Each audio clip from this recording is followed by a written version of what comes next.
दोस्तों जरा इन तस्वीरों पर नजर करिए। ये तस्वीरें ईरान से सामने आ रही है जो पूरी रात काफी सोशल मीडिया पर वायरल हुई है। ये तस्वीरें जश्न की तस्वीर है। आप देख रहे हैं किस तरह से ईरानी जनता सड़कों पर उतर आई है। आपको पता चल गया होगा कि सीज फायर हो चुका है। जो पिछले 40 दिनों से ईरान इजराइल के बीच और अमेरिका के बीच युद्ध चल रहा था, उस पर अब मोहर लग चुकी है, यानी कि सीज फायर हो चुका है।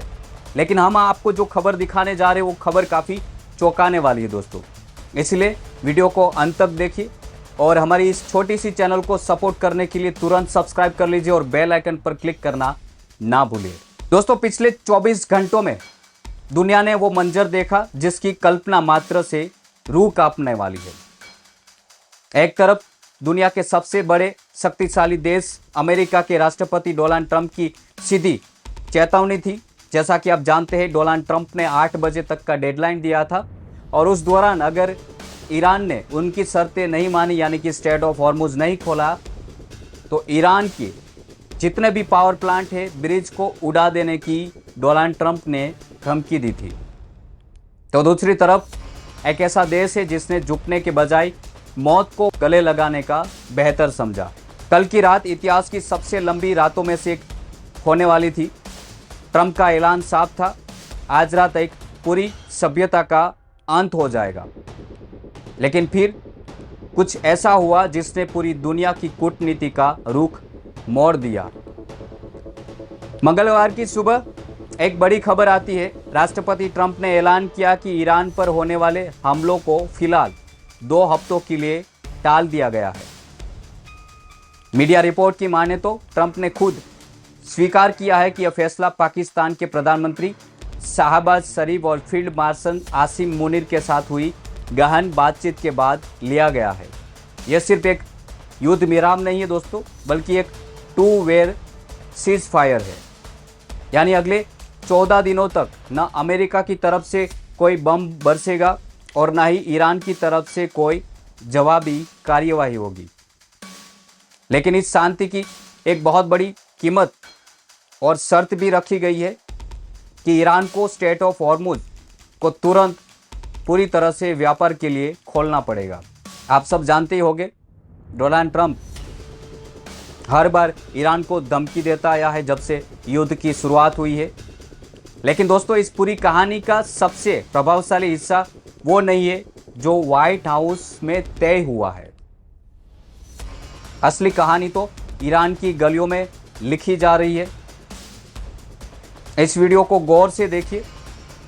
जब ट्रंप धमकी दे रहे थे कि ईरान के पावर प्लांट को निशाना बनाया जाएगा, ठीक उसी वक्त ईरान का एक मशहूर म्यूजिशियन अली गासमारी उसी पावर प्लांट के सामने बैठकर बड़े सुकून से संगीत बजा रहे हैं, बड़े सुकून से। जरा इस वीडियो पर नज़र करिए क्योंकि ये वीडियो पिछले 2 दिनों से काफ़ी वायरल हो रहा है, ख़ास तौर पर ट्रंप ने जब से ईरान को धमकी दी है। यह सिर्फ कोई परफॉर्मेंस नहीं थी, यह ईरान की तरफ से अमेरिका को दिया गया एक सीधा संदेश था।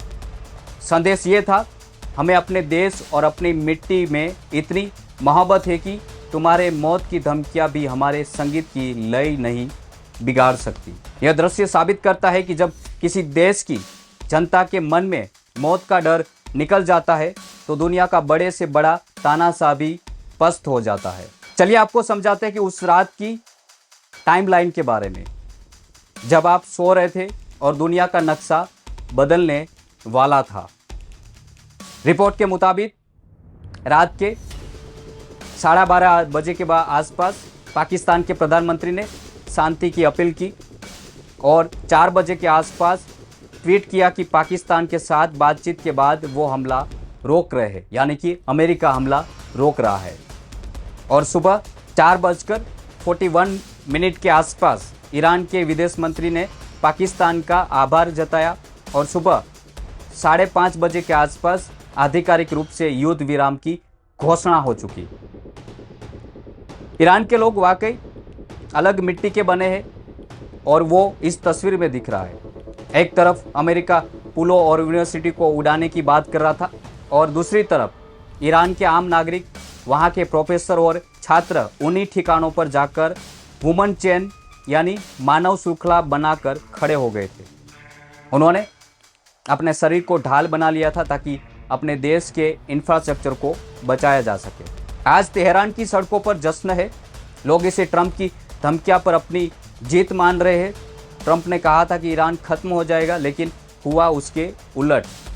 ईरान झुका नहीं बल्कि डटा रहा। अब अगले 14 दिन दुनिया के लिए बहुत ही अहम माने जा रहे हैं।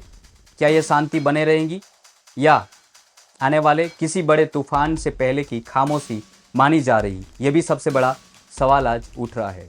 दोस्तों, युद्ध केवल मिसाइल और टैंकों से नहीं लड़ा जा रहा। सबसे बड़ा युद्ध दिमाग और हौसलों से लड़ा जाता है। जब अमेरिका जैसे सुपर पावर ने ईरान के पावर ग्रिड्स और सप्लाई लाइनों को काटने की धमकी दी तो पूरी दुनिया को लगा कि ईरान अब घुटने टेक देगा। लेकिन तेहरान की गलियों में जो तस्वीरें सामने आई ईरान से, उन्होंने वाशिंगटन के वॉर रूम में बैठे जनरलों को चौंका दिया और सोचने पर मजबूर कर दिया। ट्रंप ने डेडलाइन दी थी रात के 8 बजे की। दुनिया की नज़रें घड़ी की सुइयों पर थी, लेकिन जैसे जैसे समय करीब आया ईरान का मंजर बदल गया। ईरान की जनता ने अपनी जान की परवाह किए बिना ह्यूमन शील्ड तैयार कर ली। बूढ़े, बच्चे, महिलाएं और नौजवान सब अपने घरों से निकल आए। उन्होंने पावर प्लांट और रेल नेटवर्कों को घेर लिया। जरा सोचिए, एक तरफ दुनिया का सबसे घातक बम गिराने की तैयारी हो रही थी और दूसरी तरफ एक यूनिवर्सिटी का प्रोफेसर अपनी खंडर हो चुकी क्लास में बैठकर छात्रों को पढ़ा रहा था। ये पागलपन नहीं है, ये प्रतिरोध की पराकाष्ठा है।